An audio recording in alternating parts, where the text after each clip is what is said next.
What is up, NYJohn here with Sunday Evening Cup Series.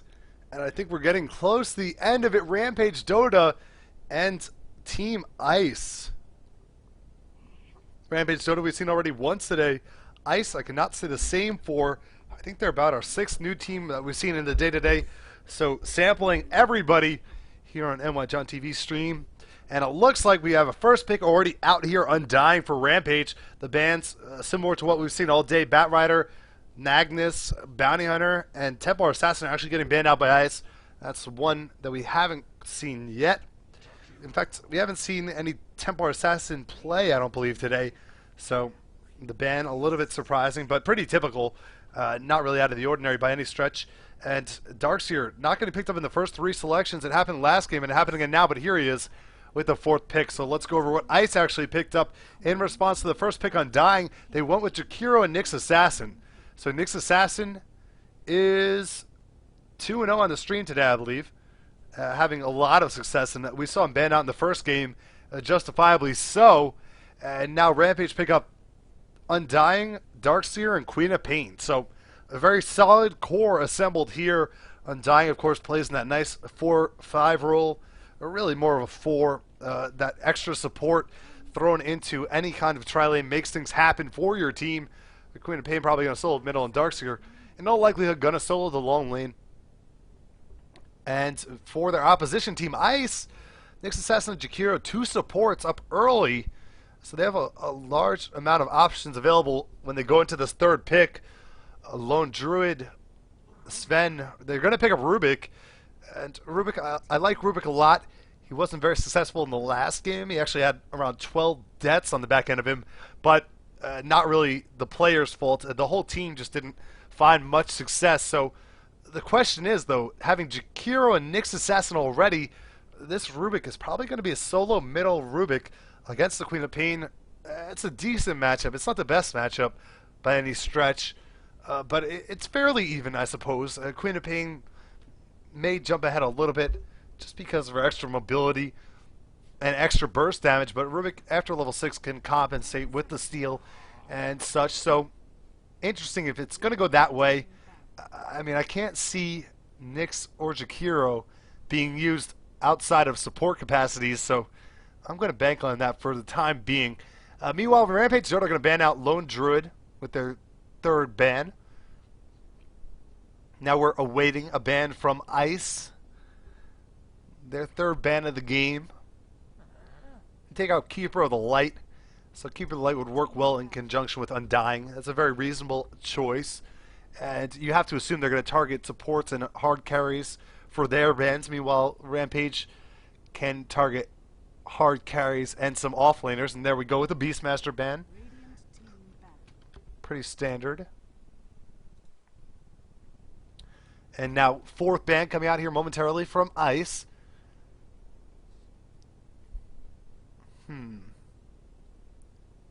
Take out anything else that works well with Undying. As you know, he's going to be a part of the tri-lane. Whether it's going to be an aggressive tri-lane or a safe tri-lane is to be seen. And perhaps that's part of the motive. Ice decided to pick a lot of support heroes early on. And being able to interchange them possibly throughout different roles. It does make it a little bit more difficult to size up what you're going to be against. And therefore a little bit more hesitant to pull the trigger on an aggressive tri-lane. They're going to ban out Weaver, though. And Weaver's a hero that I personally have not seen in a game for quite a while. And that's pretty surprising to me that he gets banned out here. That is ban-worthy for them. Rampage, meanwhile, take out Faceless Void. And that one pretty by the books. And now the final ban. Ice are going to take out a 5th hero here. Taking out Coddle and Weaver in the 2nd banning phase. And their final one. I wouldn't be too surprised to see Sven taken out here. I mean, it makes a lot of sense. Both teams can stand to benefit from having him on their squad, but it's a high risk, being that you have the 2nd pick after the break to leave him in the pool. Some teams have shied away from the use of Sven, though, which is odd because he does have a lot of success, especially recently. But we'll have to see. And they're actually going to take out Luna, so another hard carry option. They opted for instead. See if Rampage go for Sven, and they do immediately. And that's pretty forecasted. I mean, Ice had to have expected that, so maybe they have something in store to compensate, to work against Sven. Some kind of master plan to take down the almighty Rogue Knight. And they take out Nikes. So Nikes didn't get banned out in the second phase, which he has been in a lot of the games today. And he makes it through, and now will be used by the Radiant team.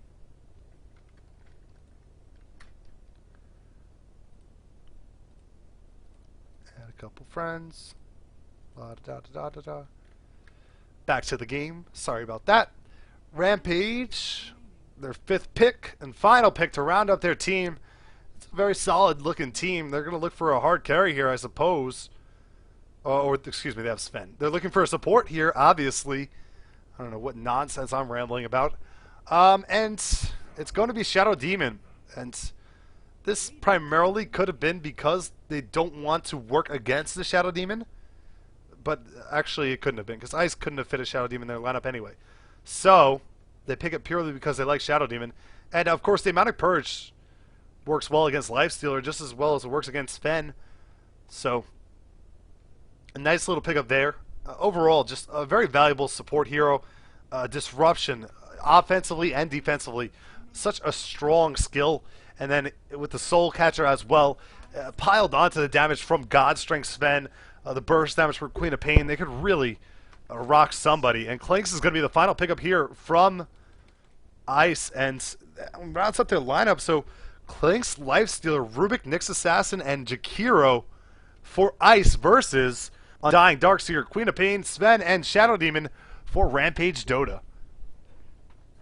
And Clinks is going to be...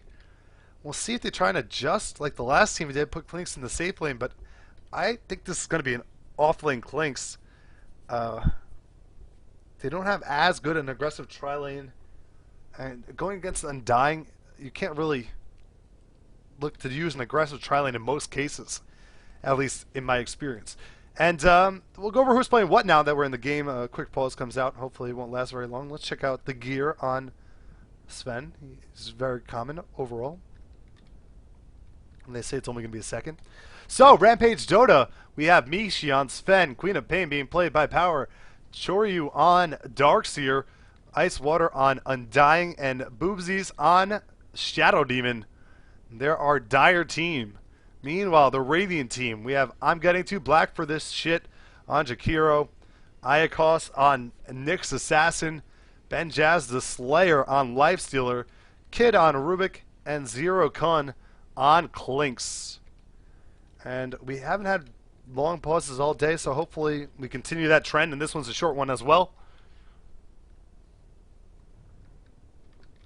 But no guarantees. So, not going to try and overanalyze. So here we go. Okay. No need to worry. I actually... Interesting that it shows campfire, even though... I wonder if I can get rid of that.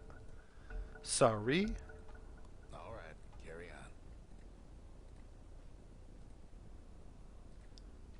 No, can't get rid of it. So, even though I'm not in the game, apparently I have a campfire logo. And we're back into it. So we're actually going to start here. Choryu making his way towards the bottom lane. Surge first, off lane Darkseer. So far by the books, Power's going to be in the middle with Queen of Pain. Tri-lane's going to go top. Oftentimes I mentioned we do see Undying in an aggressive tri-lane, but this time they're going to go by the books. Go safe tri-lane. Maybe put some early pressure on the tower if they can. Meanwhile, we see Zero Kun going towards the top lane. 4 heroes rotating down here. So off lane Clinks with a safe tri-lane. This makes sense. You can't match up against Undying effectively, especially in what they'd be against. Choryu's going to have to go ahead and surge out of here. Actually gets slowed up by the open wounds early on. Ice Path is going to catch. Choryu can be in trouble, but they don't have enough to chain off. Telekinesis won't get in range, and that would be the third disable. They need to really pose a threat on Darkseer, and as such, Choryu will be fine. He throws down a ward, able to block off their camp right now. Are there any sentries? Yes, there are. So Rubik can deward that momentarily if he chooses to do so. And we do see Queen of Pain actually spending all of her money. So interesting. And it's going to be a solo Nyx assassin. So I speculated that I believed it would have been Rubik in the middle lane, but they actually are going to put Nyx assassin in the middle lane. And this is entirely different from what we've seen from Nyx assassin so far today, and so far, I mean, in the game as competitive scene in general. And this is going to be a really tough matchup for Nyx assassin. I mean, Queen of Pain should have a decisive advantage in this lane. Meanwhile, we do see Choryu going to go back towards the jungle. So it looks like he rotated in and looked for a rune, wasn't able to get it, and now he's just going to stack creeps or try and pull here unsuccessfully. Actually, he does get half of them, so good job by him. He's going to try and find levels elsewhere and then go back into the lane, I suppose, when he has enough to survive. Matt is going to be sapped on the middle lane from Queen of Pain once again. Queen of Pain actually does not have a last hit yet. There goes first one. So, little interesting anecdote. And Power versus Icos. This is going to be, I mean, I said I think Queen of Pain will have a nice advantage, but if Nyx Assassin can get rolling and get rune control, of course he's going to be able to handle Queen of Pain and assert himself more so than you would expect. It looks like, though, Disruption popped here. Sentries are available. They're going to drop it down, and actually Tombstone used as well. Clinks does get out of the range of the Sentry, though, not willing to expend the second Sentry to try and get what would be a little bit of damage on Clinks. They didn't really have Sven with them for the kill attempt to go through. And Nick's going to poke his head towards the top. Does have his bottle up, so his bottle comes earlier because he spent less money, obviously. They're pretty even on less. It's now 6 for 4 against 6 for 1. Base damage is going to be in favor of Queen of Pain by 6. She has a pretty nice animation too, so a couple reasons why I think she does match up pretty well. Illusion Rune spawns at the top. It's going to go to Nyx Assassin, so this is what I'm talking about, an opportunity for him to really take advantage. In fact, actually, Shadow Demon comes in, kills the Illusion Rune. So good rotation by the supports to handle that. We do see leveling Impale priority over Mana Burn. Mana Burn level 1 is sufficient. Queen of Pain still waiting for that bottle, so 230. Gonna have that bottle in a moment, but still decently late. Not to be too hard on criticism, but bottom lane we have free farm on Lifestealer, 17 for 9. His free farm is better than that of the Sven, so something to take note of. It's not by a wide margin, and Sven's lane is pushing, so he will catch up. It looks like both of them are on target or on path for similar CS. And the question is, who can be more impactful at an earlier stage of the game, and if they're able to make the most out of that. So Lifestealer, of course, with the built-in rage, can really get into those team fights and be an integral part of any fight scenario once he has up an item such as Armlet. And we'll see if he can really make something happen for his team. Sven, meanwhile, with God's Strength, can output a ton of damage, but with the slows coming out from the enemy team as well as a lot of those disables, perhaps it will take him a little bit more farm to be where he wants if they go and end up in 5-man Dota mode. So we'll see if Ice decide to make that decision as we progress. Of course, it's very early in the game. Nyx does opt for a level 4 Spike Carapace, as you would expect. Has 470 gold in the bank, so working towards those boots. And it's been a fairly passive starting with both long laners opting to head towards the jungle. Now Choryu does rejoin the bottom lane. He's level 3, so has 2 levels in Ion Shell and will contest some of Lifestealer's farm. This will make it a little bit tougher on him with Ion Shell spam coming out. I see Clinks has made his way down to the jungle as well. Picks up level 2.5. There is a lane ward here, so Choryu has to be a little bit careful. But there has been rotation. Jakiro now making his way back towards the lane. Rubik is trying to pull what he can over here and get whatever experience he can off of the lane as well. Radiant's bottom tower. So 4.5 minutes in, no kills quite yet. Nyx and Queen of Pain, a fairly even affair on the middle lane as it stands. I thought Queen of Pain would have a nice advantage, but it doesn't seem to be so, at least in this game. As she picks up a couple of last hits under this tower. Sure, he's going to retreat a little bit as the wave is pushing towards him. So it looks like he benefited a lot from taking that time, going to the jungle, getting whatever last hits and levels he could there, and now rejoining the lane at a comfortable position. He does pick up an early vacuum, level 4 vacuum. Usually we do see Surge just to lower that cooldown a little bit. Undying joins the middle lane effort, but they're going to be hard-pressed to find a kill opportunity on Nyx as he's about to hit level 6 once the tower helps him take down these last hits. And they will go down promptly. Meanwhile, we see pulling by Shadow Demon. He's level 4, so not bad level for a support hero. Jakiro level 2 up on the top lane by himself. And this could get ugly. Disruption may fly. Kids playing very passively though, and as such might be safe.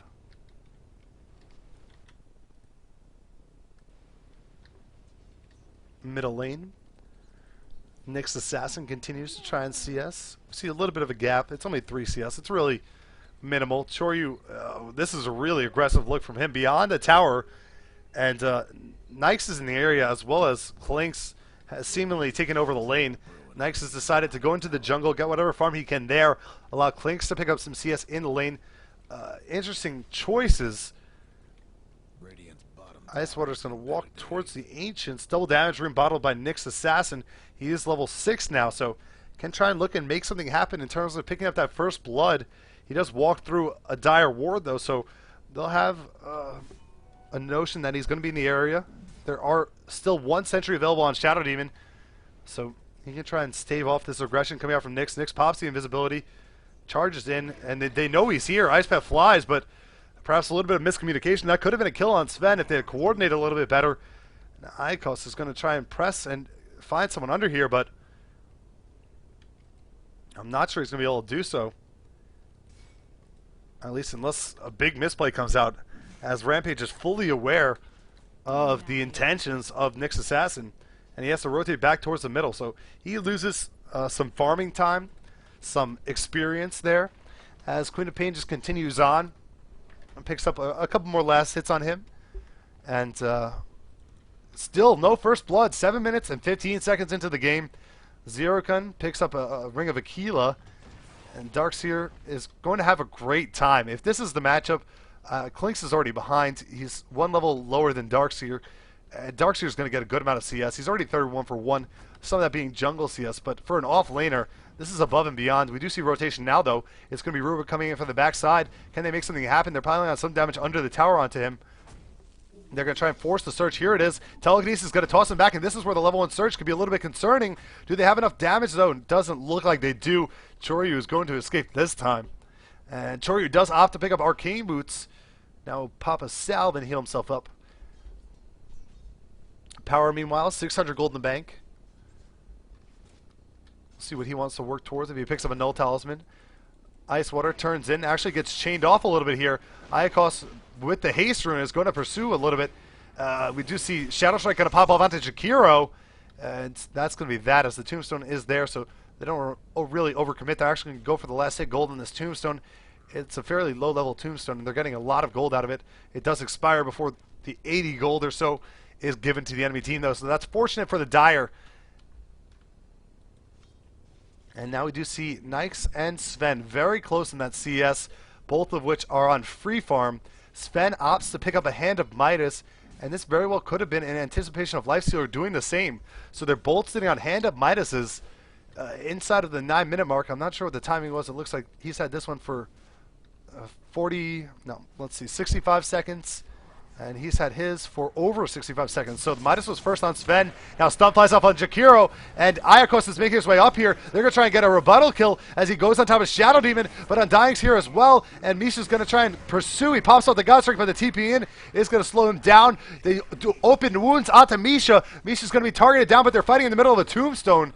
But not enough mana on Sven to use a Stormhammer. And as such, he's going to back up here. Going to pop off that Midas onto a Centaur and continue to farm very effectively. Queen of Pain hasn't done much movement from the middle lane, but is getting a good amount of farm herself.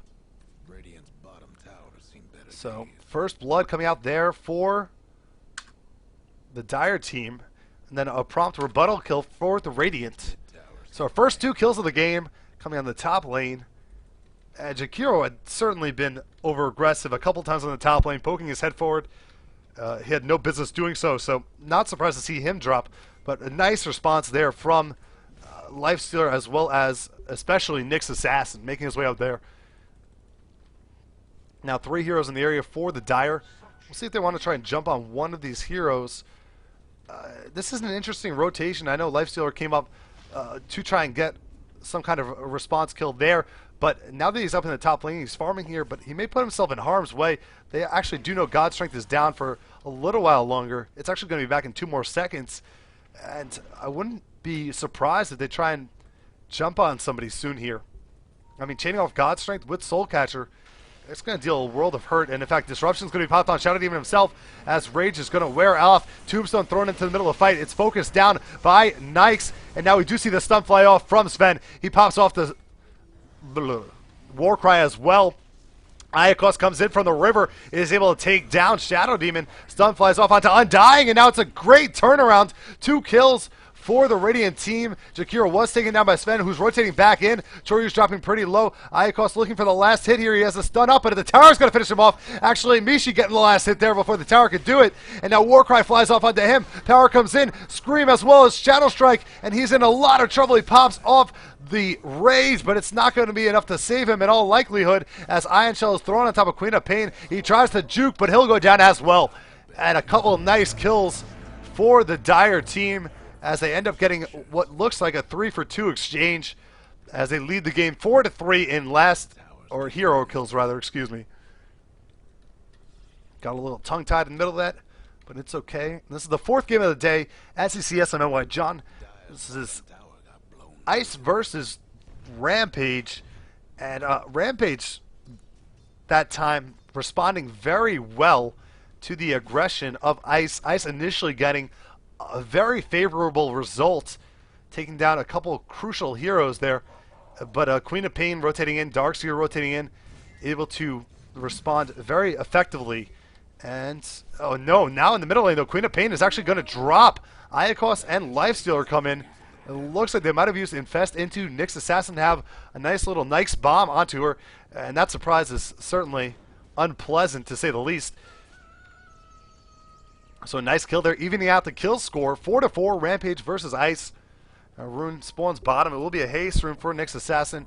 And I'm a little bit curious, Nick's Assassin put in the middle row. We don't see that all too often. The question I have right now is, what is he going to build? I mean, in every pub you see Nick's Assassin go for Dagon when he plays middle, and it's primarily because his damage output does, falter over time as the game progresses to later stages. Dagon compensates a little bit, and it allows him to have that burst damage to really take down one target. I'm really curious to see what he's going to go here. I guess Necronomicon's an option that we may see. Kid may be in trouble here, though. Hasted Queen of Pain is going to charge forward, and now Kid is dropping down to 200 health left, and I mean, he's going to drop here. Undying, going to use another, not even necessary. Queen of Pain with the Scream. Finishes off Jakiro, and a nice little pick off there for Rampage once again. Middle lane, we see Lifestealers rotated in here. Let's go to our net worth and see who's the true leader. It looks like Sven is leading the way by 700 over Lifestealer, both of which going similar builds with that early Midas. Sven's inventory reveals that he has picked up drums. Nikes shows us that he's saving 1700, which I'm going to assume is towards an armlet. Wouldn't be too outlandish for me to do so. Top lane is being pushed in here. Pause actually comes out as Jakiro disconnects. And hopefully we see him reconnect momentarily. This is a very close game. 5-4 in favor of Rampage and hero kills, but when we look at the gold, it's only 750, which is very negligible, and experience is around 450 the other way. So both leads are, for all intents and purposes, it's pretty even. I mean, it's dead even game. I don't think either side particularly got outpicked. I do like Rampage's lineup a little bit more. I think they feature better options for a team fight, and Nick's Assassin having to go to the middle lane, I'm not sure that's ideal. As I mentioned earlier, I have concerns about item choices and his actual progression. So maybe the edge goes to Rampage in terms of their picking, but the fact is that both teams are pretty much on the same footing now at the 14-minute mark, and as is the case with any game, whoever can assert themselves and make the most out of these big team fights as well as get some pushing going. They could easily take control of this game and work towards having a very advantageous mid-game, as this pause should be done soon, maybe. Here we go. There's the go call, and we're going to get back into it.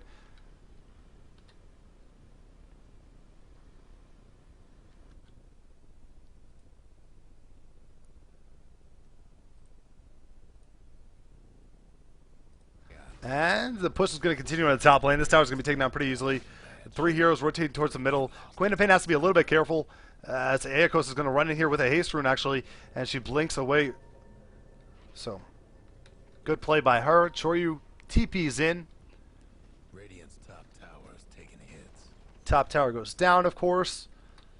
And that's the first tower kill of the game for Rampage, excuse me. So, nice little pickup for them there. Regen room bottled by Queen of Pain. Queen of Pain struggling in the farm department a little bit because of that recent death. Not quite on the best track, but still has a decent amount of gold. 800 gold in the bank. Already has boots, no talisman, and her magic wand. Yep. Meanwhile, Zero Kun for Ice. He's looking to finish off that second Oblivion staff. He's about 700 gold away from doing so. So his farm looking pretty decent. I mean, considering he started the game in the top lane as a solo, he decided he could not manage that. He rotated it out, was relegated to the jungle while Nyx got going, and then once Nyx got his Midas, they switched them up. So all things considered, this Clinks has been through a rough path, and he's doing pretty well. So props to him. Some wards dropped here by Undying. And there's just no farm on Shadow Demon. So Undying responsible for taking over the reins. Those wards could have even been bought by Shadow Demon and transferred. I'm not sure exactly how it occurred, but Shadow Demon needs to get boots up. I mean, that's going to be 25 gold until he can do so. Hopefully he's able to pick up a couple last hits up here and at least get that much going for himself. Now we do see Ice Water on Undying in the middle lane, as well as Darkseer behind him, Choryu. And they're going to try and just stave off the push as the lane was moving forward. There's 3 Radiant heroes in the area. A 4th fighting the Ancients. That is Lifestealer. So Lifestealer just purchases something. This could be the completed armlet, and it is. So a big pickup in the armlet flying out to Nyx. The tower goes down in the middle lane. They weren't able to save it. Now Power has joined the fray. He picks up an Ogre Club, so still could be an opening for either Aghanims or a BKB. We used to see Queen of Pain prioritize BKB first. We don't see it as often anymore, if at all. So probably going to be Aghanims. That's what I would assume. And now an interesting hero rotation. 3 heroes in the river here going to poke their heads up. And Jakiro could be in a lot of trouble if he gets caught out. Level 7 on Shadow Demon now, so he has Demonic Purge up, as well as decent amount of levels on this Soul Catcher. Sven picks up a Mithril Hammer, so going towards a BKB next. He's about 1,200 gold away from finishing that up. Choryu's going to get his mana drained by Aeokos. So one of the advantages to having Nyx Assassin, of course, is that mana drain that can really hurt heroes like Darkseer, especially when he doesn't have the Soul Ring. But he does have Arcane Boots, so that will allow him to compensate a little bit from that mana drain harassment. Mishi makes his way back up to the top lane, picks up the recipe for the Black King Bar first. So 700 gold till he finishes that up in its entirety. And that could be the timing for them to try and be a little bit more aggressive, try and do some grouping. We haven't seen any real 5-man Dota at 17 minutes in the game, so a little bit later for both teams to come together than we've seen in past games. Bottom lane, Zero Kun continues to farm. The courier's come back to the base. Is he going to finish up this Orchid? Yes, he is. Orchid's going to be finished. This is really good effort from Clinks. I mean, 81 for 7. His CS isn't through the roof, but to rebound, as I mentioned earlier, this is impressive. Zero Kun, props. He's going to have the Orchid now, and Orchid's going to be really effective against Queen of Pain, even against Darkseer to an extent. I mean, he's going to find a lot of success with that, especially if they start to group up. So we'll have to see what he makes of it, but a good item pickup nonetheless. And Aeokos has been a little bit conservative now. He picks up a Staff of Wizardry, still doesn't tell us if he wants to go for Dagon, I guess Force Staff is on the table as well, and Necronomicon, probably the most likely of the options. Lifesteal in the top lane with his newly acquired armlet. It's going to back up a little bit as the river reveals that a couple of heroes are rotating over. Hasted Shadow Demon. Iacos is in hot pursuit. He has to be careful. There's a couple of heroes here, though. Iacos, actually, separation. Sven is moving away from where Shadow Demon is, and he's going to jump out on him here. And Nyx is inside of it. It's a nice bomb and a nice pickoff there for Iacos, as well as Benjaz, the Slayer.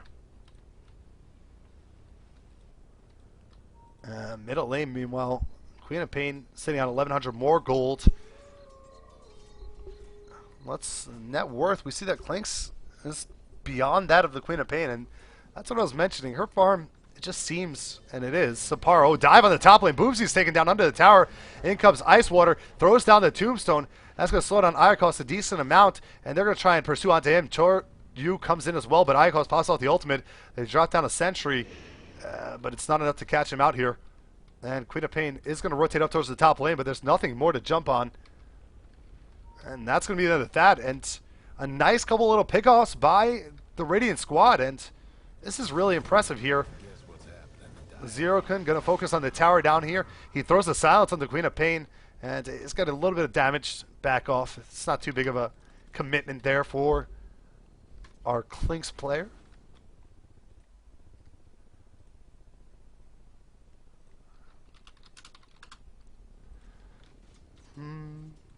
We do see Choryu's going to farm up here. He can do so pretty safely. Picks up a Bucklers and a Hedra, so 250 gold away from finishing off his entire mechanism.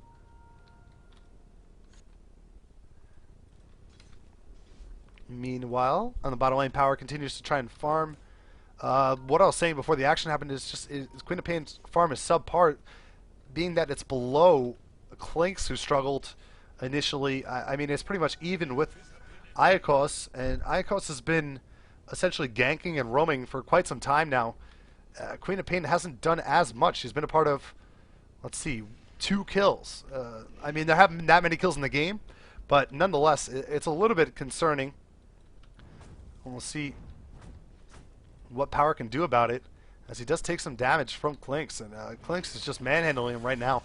Undying's going to take a huge amount of damage on the middle lane. Iacos picking up that kill. Nyx Assassin, just huge damage output this early in the game. He also has picked up a Dagon, so I mean, that's what you would expect in a pub game. We don't see him in that capacity in competitive games. Oh, Lifestealer could be in trouble here. Mishi going to save the God Strength. Slow Dust fly off onto Lifestealer from the Demonic Purge, and Lifestealer is going to jump into I'm getting too black, and they're actually going to finish off both of them. So here we go. That's more of the rotation I like to see from Queen of Pain. She becomes a part of it. Sven saving that God Strength is able to pop it later and get 2 big kills there on Nyx as well as Rubik. And now Sven, 1,800 gold in the bank. Bottom tower is taken down by the Radiant team, tier 2. Pretty easy for them. Choryu does now have his completed mech. So he had a pretty good start, but his farm did drop off a little bit. Now a mech may keep him alive. No, he's going to go down. Just perhaps a lack of caution there on the bottom lane from Darkseer. They're going to have to invest in a gem. I mean, when you're up against 2 Invis heroes, I think it's pretty much mandatory that you invest in a gem, put it on a hero that is less likely to be taken down. I mean, Sven can't really hold it because he's probably going to need a second item. Expect to see a Mask of Madness or a Chrysalis coming up momentarily here. A lot of people don't like to stack Mask of Madness with Midas, so maybe Chrysalis coming up in a moment. But put it on the Queen of Pain. I mean, you need this, and Queen of Pain actually is going for a BKB. So interesting choice from her. It will allow her to break through the silence at the very least. I mean, she'll dodge a lot of this disables coming out from the Radiant side as well. It's definitely a good item. I'm not sure it's the best first item for her, as they really are relying on her damage output in these team fights. And here it goes. Iacos is going to try and make something happen again, but he's jumping into Mishi under a Sentry Ward, and he turns, and Mishi just stands his ground, takes down the Nyx Assassin, and he does opt for the Mask of Madness, and we saw it in full force there. They're actually going to go to Roche now, as he does have God Strength active, so Actually, Ancients. Ancients are stacked decently, so Mishi's going to come over here instead and take them down really easily. This is a whole lot of gold for Sven. 2,000 more gold on the back end of the 2,000 he just spent to purchase up the Mask of Madness, and he's getting out of control. We saw this the first time we saw Rampage play. Just couldn't keep tabs on that Sven, and it seems to be happening again as he has only 1 death in the game but 5 kills. They're going to vacuum in Lifestealer and try and get a little bit of damage on the back end of it, but can't really take him down with the heroes they have assorted here.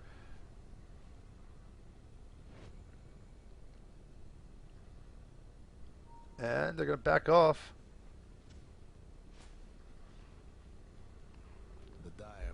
And looks like they're going to rotate towards the top lane as that tower is being pressured down a little bit. Clinks is going to have to retreat. He's going for a BKB of his own. And we'll see. I wonder when they're going to try and pick up a gem. I mean that's going to be crucial for them. It's also going to help out the supports in that they'll be able to really get something going in terms of their own item progression. But it seems like they're not opting to do it right now. Now's probably the opportune time. Chrysalis is completed on Sven. Queen of Pain does have that full BKB now. So sooner rather than later is going to be a better option. But I still... It looks like, where we stand right now, Rampage have a slight advantage just because their carry is getting mighty huge. Lifestealer does pick up a Maelstrom, so he's still formidable. But like we mentioned earlier, Sven, I mean, with the extra farm on his head and God Strength in the middle of the fight, it's going to be tough. Now that he has that BKB up, I kind of wish they did more with Nikes, with like these Nikes bombs earlier, and had trying to take advantage of perhaps Sven and his vulnerability, farming with only 1 support in the immediate vicinity. As we do see a grouping here, this is some 4-man Dota coming out from the Dire team. The 5th hero is Darkseer. He's at the base in the well, just chilling. Got to go to top and try and stave off that push. Ice Water takes a little bit of damage from the Fade Bolt. You can see he's really suffering from buying a lot of those support items. He has 3 deaths. Not bad as a support, of course, but he's just really struggling in terms of farm, and not to his own fault by any means. Zero Kun on the top lane is going to back up as Darkseer comes in, throws down an Iron Shell. Mishi's going to rotate back towards the middle as a fight does break out. Lifestealer takes up a kill on Undying. They're going to be able to take down Darkseer as well, but now in comes Mishi. He goes on Iacos. He's going to go on Rubik's down as well. They're going to have a stun up in a couple seconds. They use Disruption first, and oh boy, that's it for Nikes as well. And a quick turnaround for the Dire team as an early lead was amounted, and it ends up being a 4-for-2 trade in favor of Rampage. And Mishi just showing his dominance once again. It looks like Zero Kun's going to come in here and try and pick off someone on the back end of it. I don't think he has enough damage to kill power, and actually they did purchase up a gem on Queen of Pain, so they took my advice. Shadow Demon's going to try and use Disruption, but he does TP out afterwards. And now it looks like Rampage are going to go for this Roche. They should be able to take down pretty easily, I'd imagine. 2,700 gold on Sven, so if he's working towards the Daedalus, it's coming soon. He's probably going to have to sell off his drums, which it's always sad to sell off drums because they're such a nice little utility item, but, you know, out of all the other choices, it seems like drums is the most reasonable. Unless they decide to give it to somebody else, which probably wouldn't be the best idea. And Roche is going to go down. It looks like some rotation from Radiant team members, but not nearly enough. And they're actually going to give it to Queen of Pain. So, interesting decision there. Perhaps a little bit too attached to those drums. They could have been easily sold. You would have been well on your way towards the Daedalus. I mean, you're going to have to get rid of them sooner or later. But the way things are going right now, I don't think they're going to pay for it anytime soon, with Mishi just farmed through the roof. Iacos with a level 1 Dagon. He does pick up a Force Staff as well. It just is not doing anything to help them output damage against Sven, and even Queen of Pain at that, since she did opt to pick up the BKB first. So they're having a tough time finding these kills. Mjolnir, excuse me, is now finished on Lifestealer. And despite the fact that the three heroes outside of Queen of Pain and Sven on the Dire team are really starved for farm, they're still looking very sound. And now they're going to move towards the bottom lane, go ahead and work on this tier 1, and Daedalus is acquired in its entirety. Now, this is outrageous damage coming out from Sven. So they're going to 5-man Dota and push through this tier 2. I mean, I wouldn't be surprised if they actually try and breach the base here as well. Iacos is going to have to back off now that they have the gem. And this is what a gem does. I mean, it turns a Nyx Assassin into more of a passive player. And wow, that's a really aggressive look from Queen of Pain. And she gets destroyed jumping past the tower like that. Not opting to use the BKB before the Aegis. Wow, I mean, that was just, he kind of just threw away the Aegis there. They did get the tower on the back end of it, and now they are going to push towards the base. Question is, are they going to go into base? Surge is going to throw Sven into an ice path, and they're just going to focus on the tower here. Nice vacuum is going to pull two together. Stormhammer's used on Iacos. He uses the BKB, pops in there, gets a crit, and that's going to be enough to finish off the Nyx Assassin. Tombstone creeps are following after, and they're actually able to kill off Clinks. Clinks is forced to buy back into the game. Nyx is going to come in, focus on the Tombstone. And Sven, interestingly enough, is going to back off a little bit here. He stuns onto Nyx, but it's blocked by a nice rage usage. And actually, Sven is going to drop here with the infest from Nyx. And Nyx is going to turn around, get a second kill as he's able to take down the Undying. And now Boobsies is just going to try and retreat, but he's taken down too. And Choryu's just going to have to TP out of here. Buyback comes back for Sven immediately. Queen of Pain does survive. And they don't get the tier 3. So, interesting turn of events down there. I'm not sure it's going to mean all too much. Buyback was forced by Clink, so his farm is going to suffer as a result of it. Nyx, did he buyback as well? I'm not sure that he died at all. Let's check the buyback graph. This isn't how you do it. Here we go. Nyx, no, he didn't buy back. So, that's good for him at least. A slight positive, if we can draw anything out of that for the Radiant side. As his net worth it's climbing up there. He's about 2,000 gold away from matching that of Sven. And, you know, his CS is sizable. It's just he doesn't have... He's 4-3-6. Sven is 10-2-3. So his hero kills really helping out Sven's farm a lot. Supplementing what it already was. Now it looks like Lifesteal are being pinged out down here. I'm not sure they have enough power to pursue him and actually catch him. He's going to TP towards the top lane and be okay. The question is, are Rampage going to be aggressive again, or now they're going to try and be a little bit more passive? Perhaps wait for the next Roshan before trying to jump into the base. The initiation there, they're able to take down a couple of heroes really quickly. They know buyback is not available for Clink, so that may be one of the incentives to push now. Queen of Pain has 2,500 gold in the bank, bought an ultimate orb already, so working towards the Scythe of Vice, and is about 1,200 gold or so away from finishing that. Mid tower being pushed out by Clinks in a split effort. So this is probably the right course of action for Ice right now. Clinks is going to get this tower pretty easily. This is going to be no contest. Glyph has already been used. And he'll have plenty of time to retreat and be a part of whatever is going to go on in the bottom lane, as the issue is being forced by Rampage down here. You see Clinks already TPing back. And here we go. Sven level 20. He has 2,600 gold in the bank. Does not have buyback available though. So if they're able to take down the Sven, it's going to be a really big advantage for them that they use disruption to stop the damage that they're focusing on him. And now he's going to throw out the Stormhammer. He's going to take down 2. He goes for 3 with the crit on top of Rubik as well. And now he turns on the Nyx and the 1v1 ensues. And Misha is too much to match up against that Nyx. And that's going to be a wrap for this bottom Rax. And in fact, they're going to rotate probably towards the middle, backdoor that tower, I'd assume, and then try and work into the base. GGs may come out here momentarily from Ice. I mean, Rampage are just looking really strong, and they've looked strong. This is the second game I've seen them. Similar circumstances, and now Iacos is going to jump in, just try and finish off someone. Nyx actually in the middle of it, and he's going to go ahead and be able to finish off one and actually drop a couple here. Nyx is going to turn around, try and focus on the Queen of Pain. Boobsies as well as Power just going to have to retreat, so a couple nice kills picked up by Lifestealer, but it seems like too little too late, and that's not going to work. Boobsies trying to TP out of there. Didn't really have any other alternative, but Nikes is going to be able to finish him off as well.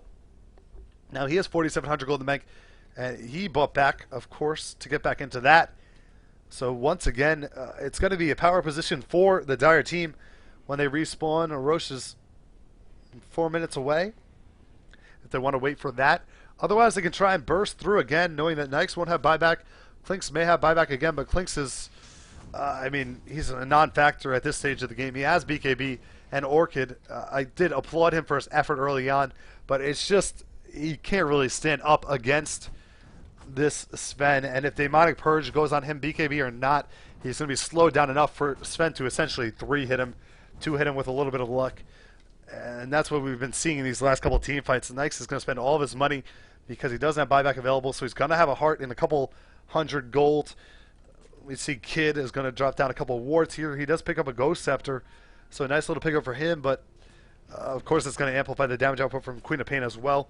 So live and die by the Ghost Scepter. Queen of Pain going to jump back to her own jungle. Does have a completed Scythe of Vice.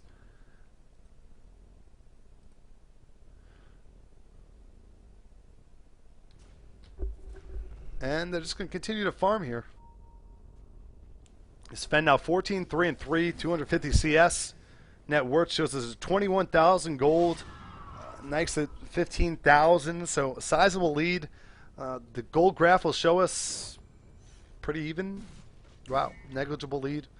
And that's primarily because of what I pointed out before. These supports are just, their farm is not there. It's in the gutter, and that's holding them back as a total team. But when we look at the concentration of gold, certainly Mishi has a very large distribution of what their team has. 700 gold per minute.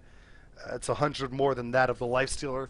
And it's showing in the team fights. And we're seeing the raw power displayed from Sven. And I know some people are probably not too happy about that because Sven, we see him pretty often nowadays. It gets redundant to a point, but that's not to say that Mishi hasn't been playing extraordinarily well. And got to give all the credit in the world to him. This is the second game around, so probably proving that it wasn't just one fluke, lucky, awesome carry game. Instead, he's proven to be a really quality carry player. Now, it looks like they're grouping up here, looking for maybe a smoke opportunity, as there is a smoke on Jakiro. Rotation in will come from Clinks. I'm not sure if he has to be a part of the smoke at all. They still have a gem up, so this is questionable. They're going to have to try and find someone separated from the team, which isn't going to be the easiest thing. As we see, a 4-man rotation is going together. The off man is, in fact, Boozies, but he's going to come back in right now and rejoin the 5-man squad. Smoke has popped, and they're actually moving backwards. So they realize they have to defend this tower. Chrysalis now up on Clinks as he spends his gold. You may see a smoke popped off by Rampage here, as Undying does have one in his inventory. That wouldn't be a bad idea. And instead, they're going to rotate over towards the Roche pit. Roche is back up in a minute. So this very well could be the timing they're looking for. Pick up the Roche kill, and then go ahead and march through the base for victory. At this point, it seems like everything is in their favor, bar levels and farm on support heroes, which, of course, isn't that big of a deal where we stand. I mean, Nikes has put up some good efforts. In the 1v1, he got Mishi down pretty low on just with the rage on 5 seconds, and now Power has that Scythe of Vice up. It just seems like the odds are stacked against Nikes in terms of his ability to carry this game, and certainly if Sven decides to actually sell the drums this time, pick up the Aegis for himself, it's going to be fairly impossible for Ice to win this one. Rampage looking so strong.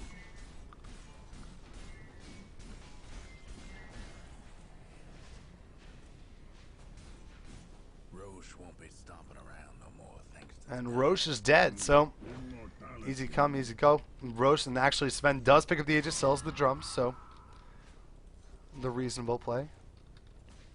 Now we might see a smoke come out here. As they do still have the smoke, they could very well just march down the middle. I mean, either way, this is going to hurt a lot.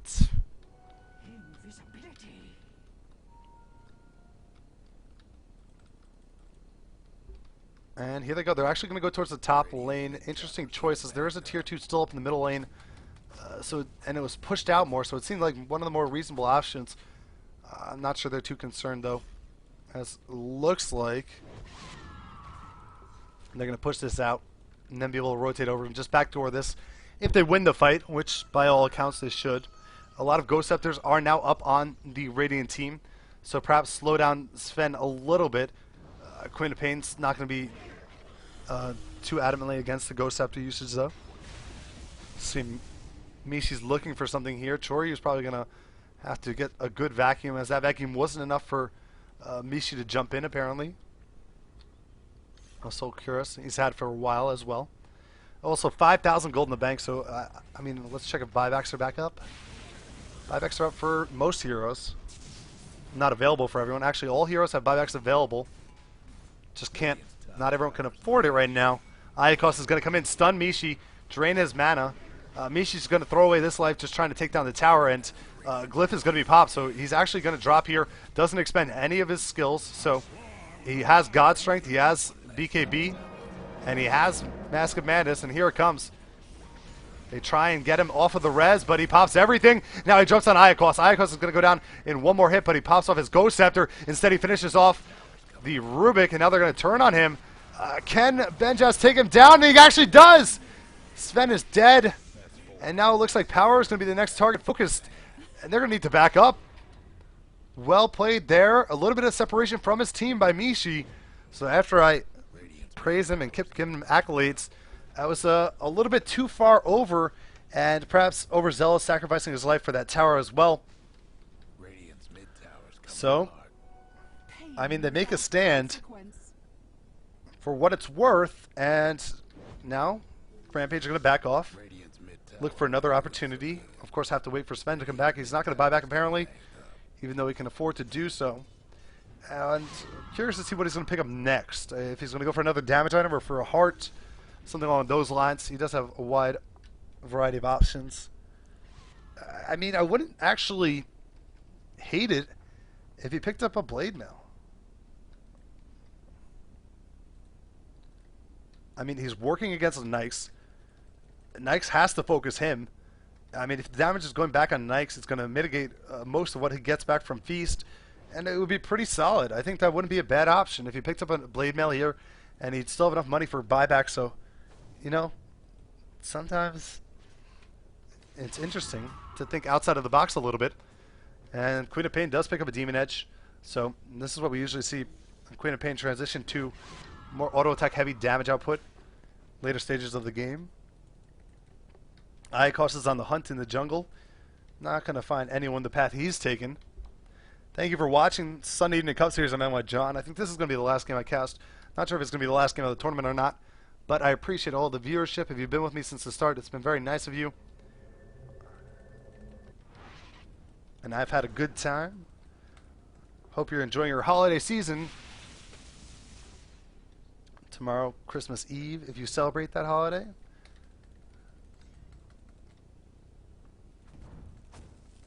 Clink's in the jungle, just doing his thing, trying to pick up some more farm. Chrysalis on him. He hasn't gotten any more farms since he picked that up. 1,400 gold to bank, but needs to save it for buyback, understandably so.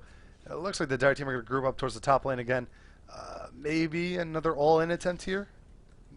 Roche is going to be back up in 5.5 minutes. So it's still quite some time if they're going to wait on that. Darkseer does have an Aghanim, so his wall increasingly powerful. If it does catch people when they're outside of the BKB. If they're in BKB, it doesn't affect them at all, of course. So he's looking to get Clinks and Nikes. And now Mishi doesn't pick up anything. He can buy back and buy travels. So that may be the thought process here by saving 6,300 gold. And I wonder what initiation they're looking for, because it's going to be tough with all the Ghost Scepters here to finish off anyone in particular. They're just going to have to maybe go on Nyx first. Primarily focus him. Nyx Assassin comes out, pokes her head out, drains a little bit of mana, does a little bit of damage. Nothing too concerning. And now Ion Shell's up in play. Throws down a wall. It's an odd placement. Stun flies off. They're just focusing the racks, and now Klinks is going to be focused down as well. He buys back immediately, but that was really poor positioning from Klinks there. And it looks like they're going to take down the melee barracks and just back out of here. Choryu may not be so fortunate as he does get open wounded, and now he's trying to run out of here. Surge level 4 though, and it looks like he'll be able to make it out. Meanwhile, Darkseer does pick up a kill on Rubik with the illusions from the wall. It looks like he did get a nice illusion, and wow, if he micros this one, perhaps he can pick up a second kill. Ghost Scepter popped, and actually the illusion does just instead go for Nick's assassin. So nice play there from Choryu, picking up some free kill. Undying now has a Vlad, so just trying to help out the team with his item selection. It's a huge wave pushing bottom. Wow. And so middle lane is going to be the next thing they focus, presumably. Roche is back up in 4 more minutes, and this one's starting to drag out a little bit, but Radiant's mid tower's coming up. it seems like Nyx has put up a decent effort in these team fights. So we'll see what he can work. I mean, he's going to have to work some real magic for Ice to be able to win this game. I've been calling this for the better part of 16 minutes now, and I still stand by what I said, but perhaps Lifestealer is a formidable threat to Sven. Sven's pretty much capped out in terms of items. Scratch that, he picks up an Invisible Blade. Did he get rid of something to pick? No, that's where the Aegis was. So, oh, he gets rid of his Midas, of course. So Sven gets rid of his Midas, picks up an Abyssal Blade, and that's not going to be nice for Nyx. Queen of Pain is going to run into Iacos. They turn around, stun him, but they probably could have killed off this Nyx assassin. I'm not sure. They weren't sure where the rest of the team was, so they decided to disengage rather than pursue any further. Let's head over to our net worth once again. We can see 6,000 gold lead on Sven over Nyx. In third is Queen of Pain with 18,000. She's 5,000 more than the next Radiant player, being Klinks. Klinks had to buy back again in that last fight, so he is really stagnating in terms of his personal item progression. And now Queen of Pain does have a completed MKB. Also 1,600 gold in the bank. Her buyback is 1,510. So progressively getting closer towards having a secure amount of gold towards that. And it looks like Rampage are content with waiting 2 minutes, pick up the Roche, and then go for the final push. Next Roche, of course, will have cheese as well. Sven cannot fit anything on him. So this is probably going to have to go to Quap as well as a Darkseer maybe. We'll see who they decide to put the items on, but they're actually heading over pretty early. Going to Ancients and farming a little bit. Illusion. Thanks for everyone who's watched. Once again, I'm NYJohn. Sunday Evening Cup Series is going to be my last game of the day. We have Rampage versus Ice. Rampage taking the decisive lead with free farm on the back of their Sven. Ice holding strong. I mean, credit to them for drawing this game out. And Rampage now are going to wait on this third Roche attempt and try and cash in on that to end the game. It looks like Ice are going to try and contest it. So, smoked up. Gem is still up on Queen of Pain. Smoke's not going to do all too much, but it will let them maneuver through the wards pretty safely. They're looking in the jungle. Now the pinks come out. They realize they're at the Roche pit. Roche is back up 45 seconds. And things could really get ugly out here. Here we go. Choryu is going to run into Iacos. The Nyx bomb pops out. They sheep him up before he can even rage. And now the stun's going to chain up as well. And Mishi comes in. He's going to finish off Benjaz. And now it looks like Choryu is actually going to drop on the back end of it. Disruption saving him for a moment. But Sven's just going to keep rocking people. He hasn't even popped up God Strength yet. And there it is. He takes down 2 with 1 cleave. Sven getting a couple kills there. 4 heroes dead for the Radiant. They're not even going to worry about the Roche. A buyback comes out from Iacos, I believe. He's the only one alive, so it had to be him. And that's going to be it for this game. And for my presentation today, Mishi's going to focus down the racks.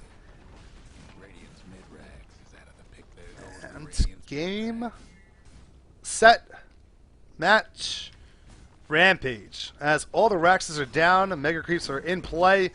Amishi focuses down the final base towers and will work on the throne. Well played by Rampage. A good effort from Ice. Just not quite there. And you have to question the solo middle. Nick's Assassin, of course, his effectiveness does drop off steeply as you progress into later stages of the game. And we witnessed that firsthand here. GG. Well played. Thank you for tuning in. Thanks for everyone who watched. It's been a great day for SCCS play, and we'll see you next time. Enjoy your holiday season. Actually, I probably won't be here next week, but